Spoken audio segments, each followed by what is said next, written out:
बिस्मिल्लाहिर्रहमानिर्रहीम। Rise word के platform पे आप सबको खुशामदीद। हमारा आज का टॉपिक आपको लिखा हुआ नज़र आ रहा है हैज़ हैड, हैव हैड और हैड हैड।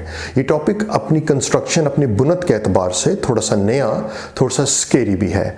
आप में से बहुत सारे स्टूडेंट्स ने इन एक्सप्रेशंस को कहीं ना कहीं देखा होगा।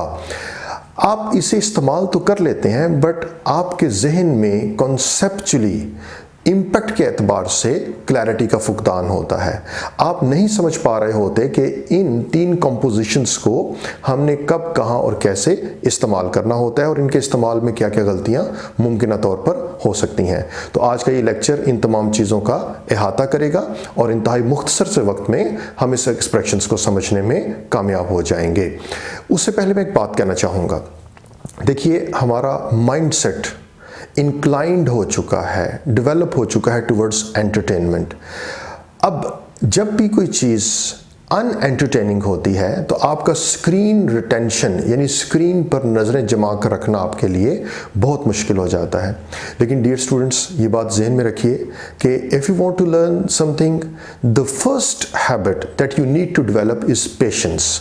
तो जब तक आप तवज्जो से चीज़ को पूरा सुनेंगे, आपको ग्रास्प करने में उतनी ही आसानी होगी। और वो जो एंटरटेनमेंट वाला माइंडसेट है, उसे आपको ज़रा एक साइड पर कुछ देर के लिए रखना होगा। चलिए अपने टॉपिक की तरफ चलते हैं। देखिए, आपको ये हेडिंग नज़र आ रही है। इस तरफ जाने से पहले हमें इस इस रेड बॉक्स को ज़रा फोकस करना होगा। हम ये देखना होगा कि इसमें क्या क्या पॉइंट लिखे हुए हैं ताकि हमारी बेसिक्स ज़रा ठीक हो जाए। देखिए, आपको सबसे पहले लिखा हुआ नज़र आ रहा है हैज़ का कॉम्बिनेशन, हैव का कॉम्बिनेशन और हैड हैव का कॉम्बिनेशन हमेशा क्या होगा? रॉन्ग होगा। ये कॉम्बिनेशन एग्जिस्ट ही नहीं करता।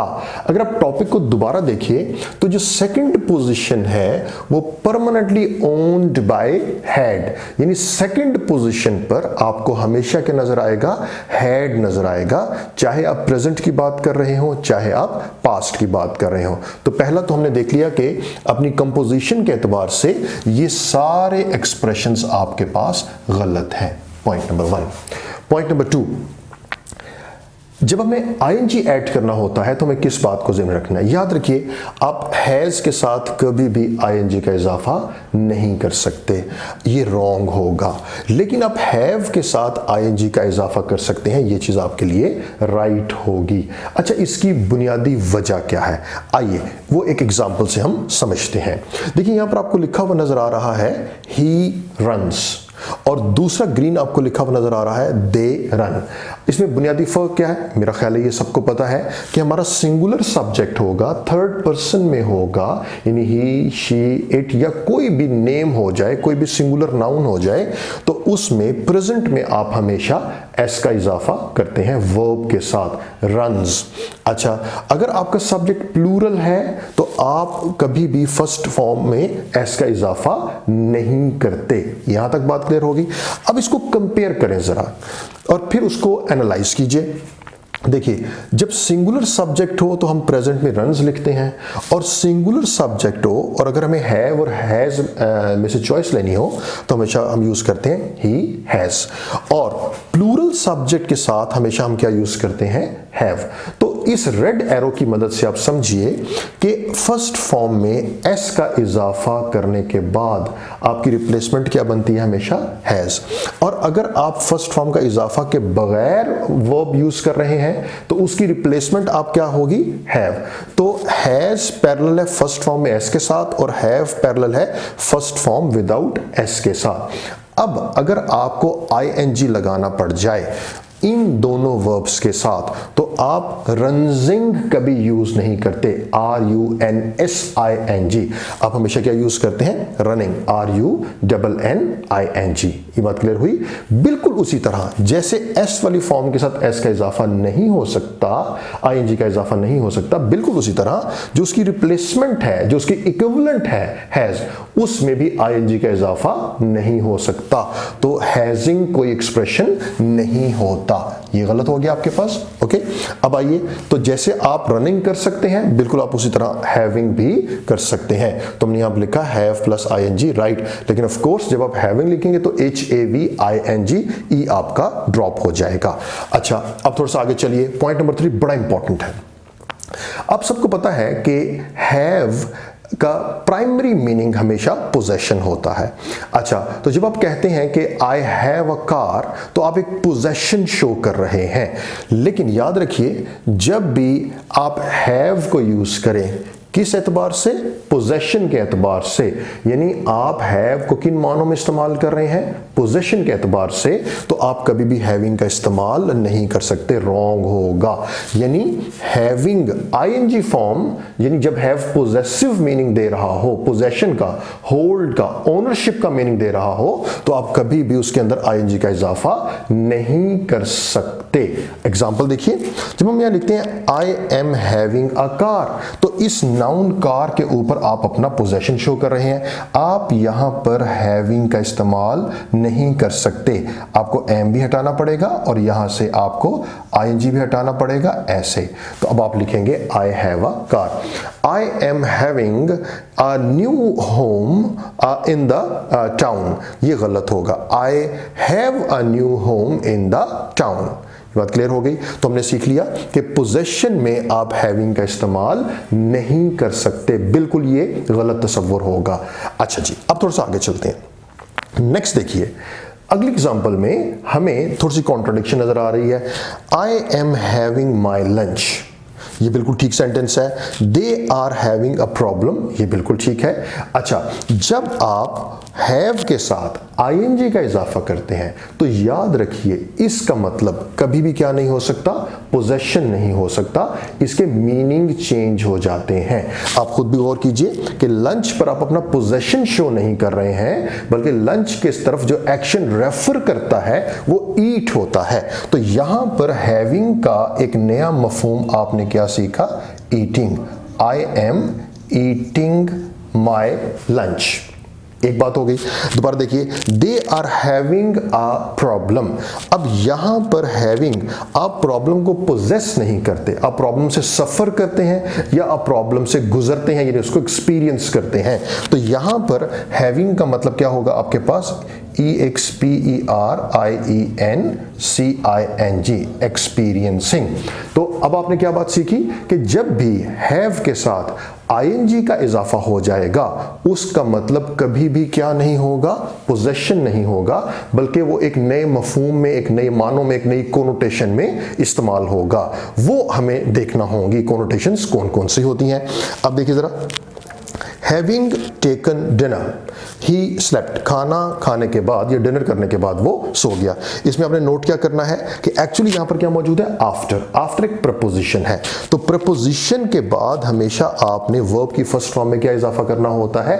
ing का इजाफा करना होता है। फॉर एग्जाम्पल, अगर मैं आपसे कहूं कि he is sick of having the friends all around, he is sick of, आगे टू हैव नहीं आएगा बल्कि क्या आएगा?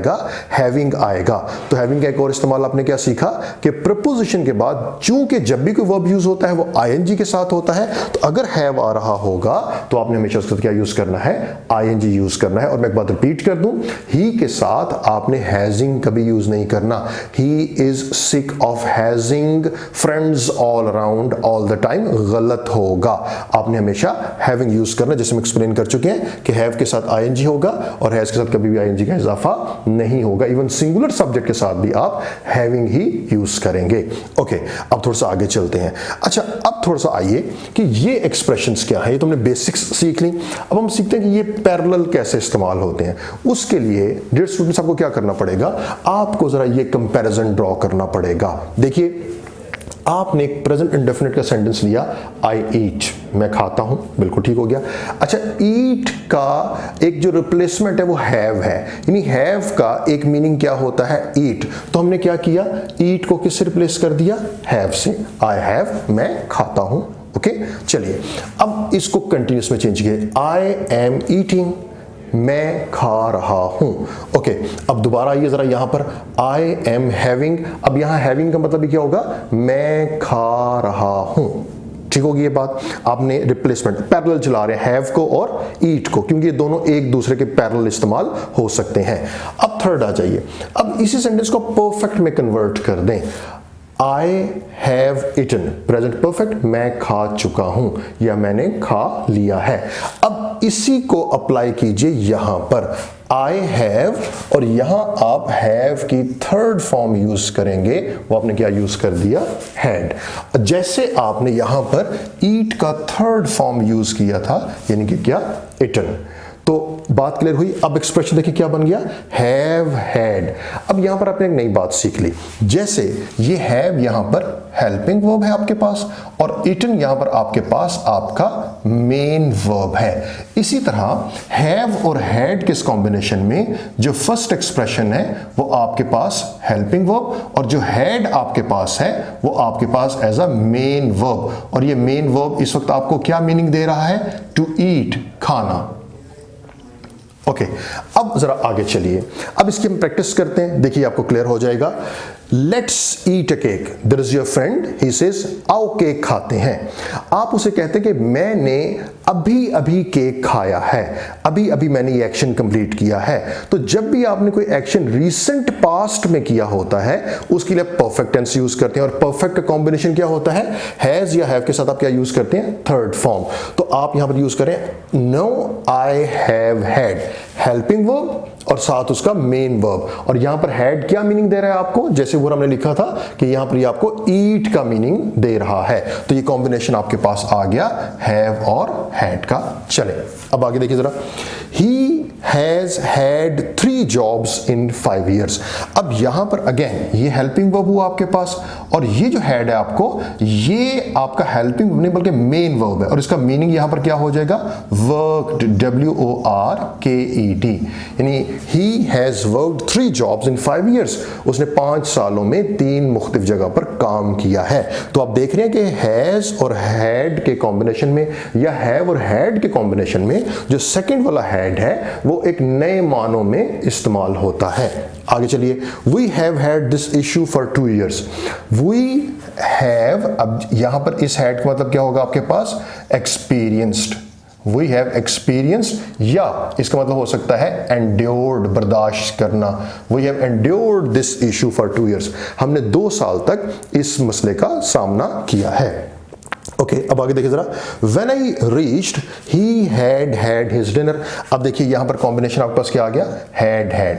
चूंकि अब पास्ट में चल रहे हैं, पूरा कॉम्बिनेशन पास्ट में बनेगा, तो यहां पर देखिए हम हैव तो यूज नहीं कर सकते, क्योंकि पास्ट के साथ पैरेलल भी क्या होना चाहिए, पास्ट ही होना चाहिए। तो हेल्पिंग वर्ब भी आपका पास्ट में हो गया, और आपका जो मेन वर्ब है जो किसका मीनिंग दे रहा है आपको, ईट का, यानी ईटन, बल्कि हमें यहां लिखना चाहिए ईटन हिज डिनर। तो हैड हैड कॉम्बिनेशन भी आ गया आपके पास। अच्छा, ही टोल्ड, पास्ट आ गया आपका, अब पूरा सेंटेंस पास्ट में होना चाहिए, that he had had a meeting. अच्छा, अब यहां पर ये हेल्पिंग वर्ब आ गया।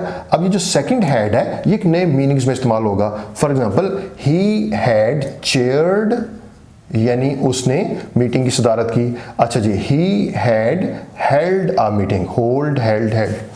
ओके, तो आपने यहां पर देखा कि जब भी हैज और हैड, हैव और हैड, हैड और हैड का कॉम्बिनेशन होगा, इसका मतलब हमेशा ये होगा कि पहला आपके पास जो हैज, हैव या हैड है वो हमेशा हेल्पिंग वर्ब है, और जो सेकंड आपके पास हैड है वो हमेशा हैड ही होगा। एक तो ये बात, दूसरा वो एक डिफरेंट मीनिंग में इस्तेमाल हो रहा है।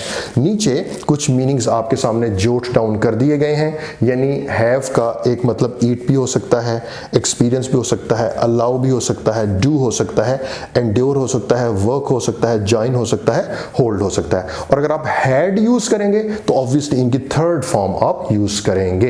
यह था हमारा आज का लेक्चर। किसी भी क्यूरी की शक्ल में, किसी भी क्यूरी की सूरत में, किसी भी और अपनी कंफ्यूजन की सूरत में आप स्क्रीन पर मौजूद नंबर पे पूछ सकते हैं। Thank you very much. Allah Hafiz.